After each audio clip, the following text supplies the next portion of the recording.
Hello friends, स्वागत है आप सभी का एग्जाम प्लेटफॉर्म में। तो आज हम लोग सीटेट दिसंबर 2024 जिसमें आज हम लोग प्रीवियस ईयर का पेपर देखेंगे। तो ये पेपर आपका जो 7 जुलाई 2024 को पूछा गया था, तो इसमें आज हम लोग ईवीएस के टोटल 30 क्वेश्चन को कवर करेंगे। तो सबसे पहले आप लोग एग्जाम प्लेटफॉर्म पे नए हैं तो आप लोग एग्जाम प्लेटफॉर्म को ज़रूर सब्सक्राइब कर लीजिए, और पिछले वाले सेट प्रैक्टिस यदि आप लोग नहीं देखे तो उसे भी आप लोग ज़रूर देखें। तो देखिए यहाँ से आपका जो ईवीएस जो है शुरू हो रहा है। तो फर्स्ट क्वेश्चन आपका जो 61 नंबर से आपका शुरू हो रहा। प्राथमिक स्तर पर ईवीएस को एक एकीकृत दृष्टिकोण में संचालित करने की सिफारिश की जाती है। जो प्राथमिक स्तर होता है 1 to 5, 1 से 5 तक का जो विद्यालय होता है प्राइमरी, तो उसमें जो है ईवीएस को एक एकीकृत दृष्टिकोण में संचालित करने की सिफारिश की जाती है। तो सबसे उपयुक्त कारण क्या है? तो इसका सबसे उपयुक्त कारण आपको बताना है कि एकीकृत दृष्टिकोण से क्यों संचालित की जाती है ईवीएस को।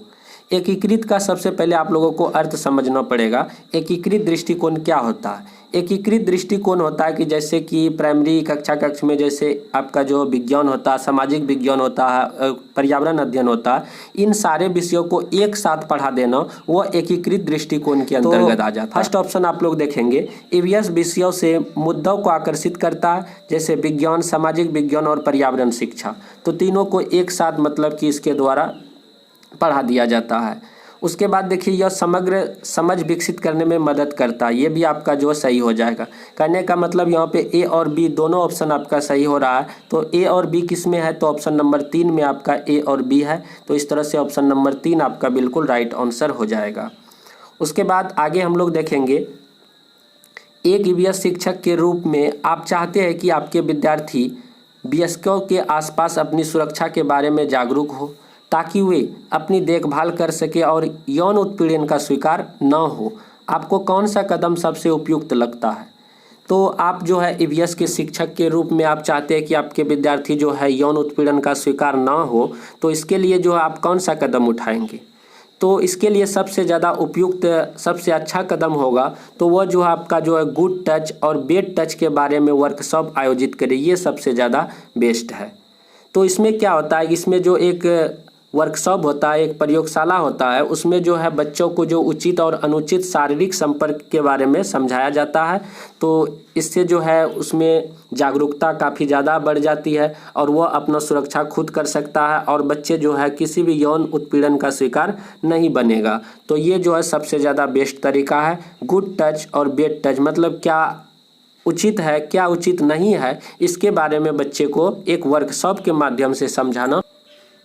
उसके बाद आपका जो सेकंड नंबर क्वेश्चन है, रोशनी एक ईवीएस शिक्षिका ने सरसों, हरा चना, बंगाल चना और मिर्च के प्रत्येक 20 बीजों में से कितने बीज अंकुरित हुए के लिए एक डेटा चार्ट प्रदर्शित किया। उन्होंने उनसे यह समझाने के लिए कहा कि विभिन्न बीजों के अंकुरण दर में भिन्नता क्यों होती है। वह कौन से कौशल का आकलन करना चाहती है? तो रोशनी एक ईवीएस शिक्षिका ने क्या किया, सरसों, हरा चना, बंगाल चना और मिर्च के प्रत्येक 20 बीजों में से कितने बीज अंकुरित हुए, इसके लिए जो है डेटा चार्ट प्रदर्शित किया। उन्होंने उनसे यह समझाने के लिए कहा कि विभिन्न बीजों की जो है अंकुरण की जो दर में जो है काफ़ी ज़्यादा भिन्नता होती है। तो यह भिन्नता क्यों होती है, इसके लिए जो है वह कौन सा कौशल का आकलन करना चाहती है आपको बताना। जैसे प्रयोग है, निष्कर्ष निकालना है, अनुमान लगाना है, जांच है। तो इसका सबसे ज़्यादा आपका जो है उपयुक्त जो कौशल होगा यहाँ पे वह जो है निष्कर्ष निकालना होगा।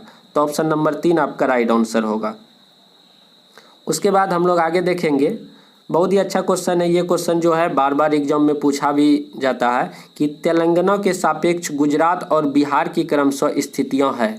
तो यहाँ पे तेलंगाना के बारे में पूछा गया। हो सकता है कि आपका जो एग्जाम होगा उसमें किसी और राज्य के बारे में दिया रहेगा, तो आप लोग सारे राज्यों की स्थिति आप लोग जो है देख लेंगे कि कौन सा राज्य जो है किधर है। तो यहाँ पे तेलंगाना के सापेक्ष पूछा जा रहा, तो इस तरह से आप लोग जो है यहाँ पे जो आपका तमिलनाडु रहेगा, उसके बाद यहाँ आंध्र प्रदेश रहता है, इधर आपका जो क्या रहता है तेलंगाना रहता है। ठीक, तो यहाँ पे आपका जो है क्या है गुजरात है। उसके बाद यहाँ आपका क्या है बिहार है, इधर बिहार है। तो इस तरह से जो है तेलंगाना के सापेक्ष में गुजरात क्या हो जाएगा, ऊपर है। ऊपर है तो मतलब उत्तर है, उत्तर और पश्चिम हो जाएगा। क्या हो जाएगा, उत्तर और पश्चिम हो जाएगा। और बिहार आपका जो है क्या हो जाएगा, उत्तर और पूरब हो जाएगा। इस तरह से बिहार है आपका।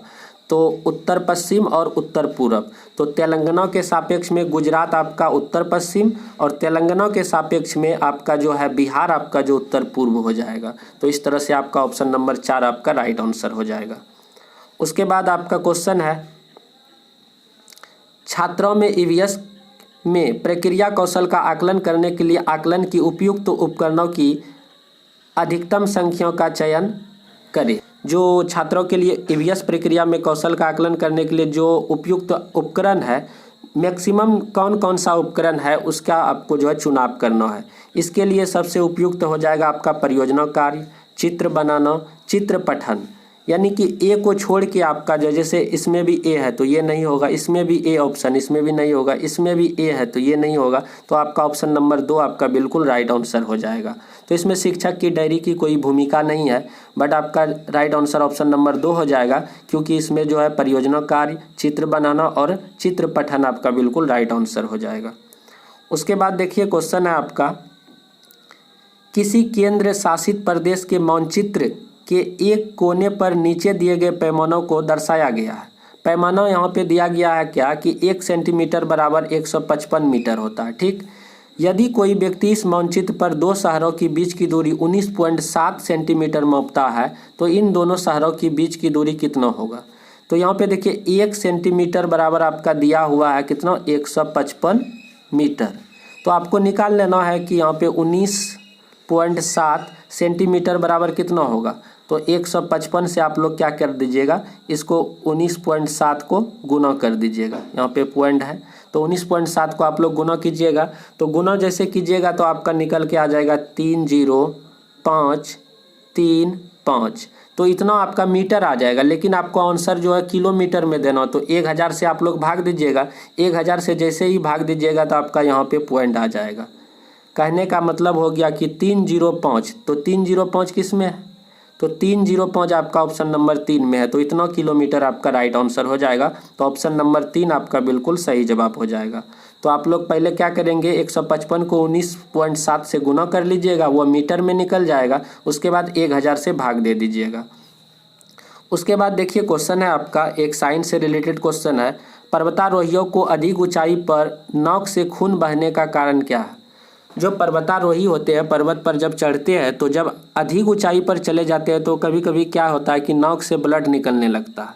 तो उसका निकलने का कारण क्या है, तो कारण यह है कि रक्त वाहिकाओं में जो दबाव होती है वह बाहरी दबाव से क्या हो जाता है, बहुत अधिक हो जाता है। कहने का मतलब जैसे हम लोग जो ऊपर चढ़ते हैं पर्वत पर, वहाँ पे दबाव क्या हो जाता है, कम होने लगता है, और वहाँ पे बाहरी दबाव कम हो जाता है और जो अंदर का जो रक्त वाहिका का जो दबाव होता है वह बढ़ जाता है। तो इसीलिए आपका ऑप्शन नंबर 1 हो जाएगा, जिसके कारण जो है क्या होता है, नाक से ब्लड निकलने लगता है। उसके बाद देखिए क्वेश्चन है आपका, निम्न में से ऊष्मा के कुचालक समूह का चयन करना है। इसमें से ऊष्मा का कुचालक कौन होगा। जैसे ऊन है, लकड़ी है, लोहा, ये तो नहीं होगा, लोहा सुचालक है। हवा है, जल है, तांबा, ये भी नहीं होगा क्योंकि तांबा सुचालक है। हवा है, ऊन है, एल्युमिनियम है, ये भी नहीं होगा क्योंकि एल्युमिनियम आपका क्या सुचालक है।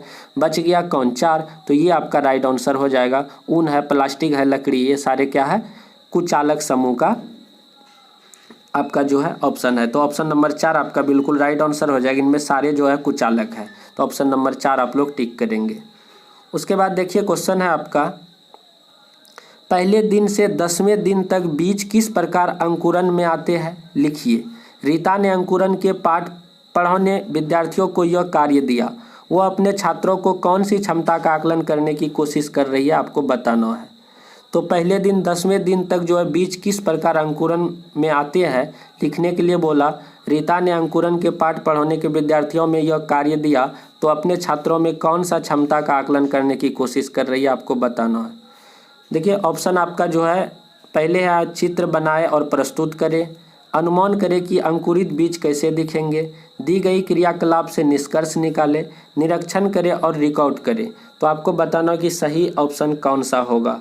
तो इसमें देखिए BCD, तो BCD देखिए, अनुमान करें कि अंकुरित बीज कैसे दिखेंगे, निरीक्षण करें और रिकॉर्ड करें, दी गई क्रियाकलाप से निष्कर्ष निकालें। तो BCD ऑप्शन नंबर 3 आपका बिल्कुल सही जवाब हो जाएगा। ऑप्शन नंबर 3 को आप लोग टिक करेंगे। उसके बाद क्वेश्चन है आपका, पौधों की एक प्रजाति एक्स है जो बहुत अधिक संख्या में पैदा होती है, लेकिन पूरे विश्व में भारत के वायु भाग में ही यह जो है पाई जाती है। तो यह किस प्रकार की प्रजाति है? देखिए बहुत अच्छा क्वेश्चन है कि पौधों की एक प्रजाति एक्स है जो बहुत अधिक संख्या में पैदा होती है, लेकिन पूरे विश्व में भारत के वायु भाग में ही यह मतलब कि पाई जाती है। और किस प्रकार की प्रजाति है? तो ये जो है भारत के जो है प्रॉपर वायु भाग में ही पाई जाती है, इसीलिए यह आपका जो स्थानिक हो जाएगा। क्या हो जाएगा? स्थानिक। आपका ऑप्शन नंबर 3 आपका बिल्कुल राइट आंसर हो जाएगा। उसके बाद आगे आपका ईवीएस में पर्यावरण अर्थात ऑप्शन 1 में है मानव निर्मित पर्यावरण, बी में है प्राकृतिक पर्यावरण, सी में है सामाजिक पर्यावरण, डी में है सांस्कृतिक पर्यावरण। तो आपको बताना है कि कौन सा ऑप्शन यहाँ पे सही होगा। तो यहाँ पे ऑप्शन नंबर 4 में देखिए ए बी सी डी लिखा गया, तो ये आपका बिल्कुल राइट आंसर हो जाएगा। कहने का मतलब हुआ यहाँ पे सारा ऑप्शन सही हो जाएगा। मानव निर्मित पर्यावरण, सामाजिक पर्यावरण, प्राकृतिक पर्यावरण, सांस्कृतिक पर्यावरण। तो ऑप्शन नंबर 4 आप लोग टिक करेंगे, सारा ऑप्शन आपका जो सही है। उसके बाद आगे आप लोग देखेंगे हाथियों के विषय में वह कथन चुनिए जो सही नहीं है, यानी कि गलत कथन को आपको जो है चुनना है। जैसे फर्स्ट में है कि हथनियाँ जो है झुंडों में रहती है, सही बात है। एक झुंड में 20 से 25 हथनियाँ और उनके बच्चे होते हैं, ये जो है आपका गलत हो जाएगा, क्योंकि हाथी का जो झुंड होता है उसमें जो 8 से 12 हाथियों का ही झुंड होता है, लेकिन यहाँ पे 20 से 25 लिखा गया, इसीलिए ये आपका गलत हो जाए। कहने का मतलब क्वेश्चन नहीं में है, तो नहीं का आपका जवाब नहीं में ऑप्शन नंबर 2 ही सही हो जाएगा। बाद बाकी ये जो हाथी 14 से 15 वर्ष की आयु तक झुंड में रहते, ये भी बात सही है। 15 वर्ष से अधिक आयु के हाथी का झुंड छोड़ देते हैं, वो अकेले ही रहते, ये भी बात सही है। बट आपका नहीं में आपको चुनाव करना है, तो ऑप्शन नंबर 2 आपका राइट आंसर हो जाएगा, क्योंकि 8 से 12 हाथियों का ही झुंड होता है, बट यहाँ पे 20 से 25 लिखा गया है।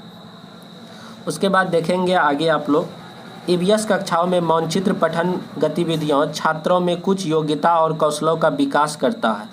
तो ईवीएस कक्षाओं में मानचित्र पठन गतिविधियों छात्रों में जो है योग्यता और कौशलों का विकास करता है, तो कैसे आपको बताना है? तो इसके लिए सही आपका ऑप्शन हो जाएगा क्या? स्थानों की सापेक्ष स्थिति का समझाना, स्थानों की दिशाओं को समझाना, प्रतीकों और पैमानों को समझाना। कहने का मतलब हुआ A B C option number 1 आपका बिल्कुल राइट आंसर हो जाएगा।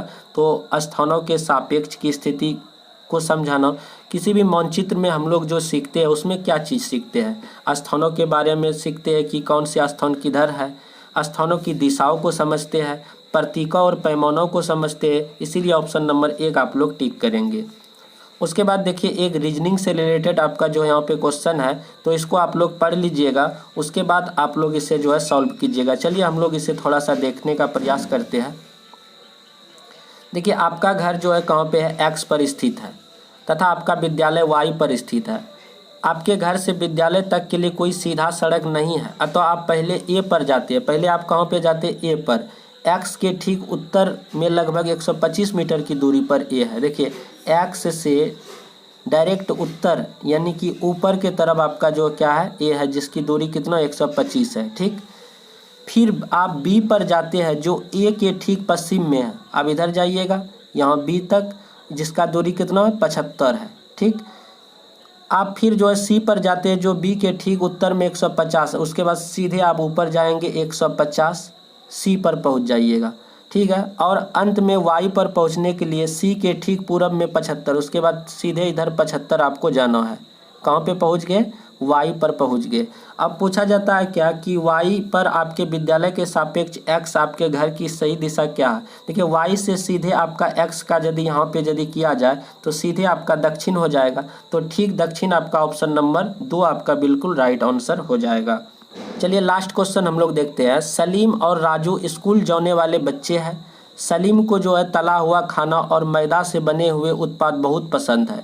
दूसरी तरफ राजू घर का बना स्वस्थ खाना खाता है, लेकिन वह पालक और अन्य हरी पत्तेदार सब्जियां कभी नहीं खाता है। तो दोनों निम्नलिखित में से क्रमशः किस विकार से पीड़ित होने की संभावना है? तो देखिए पहला जो आपका सलीम है वह तला हुआ खाना और मैदा से बने उत्पाद बहुत पसंद है। दूसरी तरफ वही राजू जो है घर का बना स्वस्थ खाना खाता है, लेकिन वह भी पालक और अन्य हरी पत्तेदार सब्जी नहीं खाता है। तो इनमें आपको बताना कि क्रमशः ये दोनों जो है किस बीमारी से पीड़ित हो सकता है। तो ये जो है आपका जो क्या हो जाएगा? मोटापा और एनीमिया का शिकार हो सकता है। ऑप्शन नंबर 3 आपका राइट आंसर हो जाएगा। जो तला हुआ भोजन खाएगा तो निश्चित तौर पे उसका मोटापा बढ़ जाएगा, और जो हरा साग सब्जी नहीं खाएगा तो उसमें एनीमिया का भी शिकार हो सकता है। इस तरह से टोटल हम लोग 15 क्वेश्चन किए हैं। जो रेस्ट आर बचा उसे हम लोग अगले पार्ट में कर लेंगे। तो आप लोग नए हैं तो प्लीज़ सब्सक्राइब भी कर लीजिए। चलिए मिलते हैं अगले वीडियो पे। जय हिंद, जय भारत।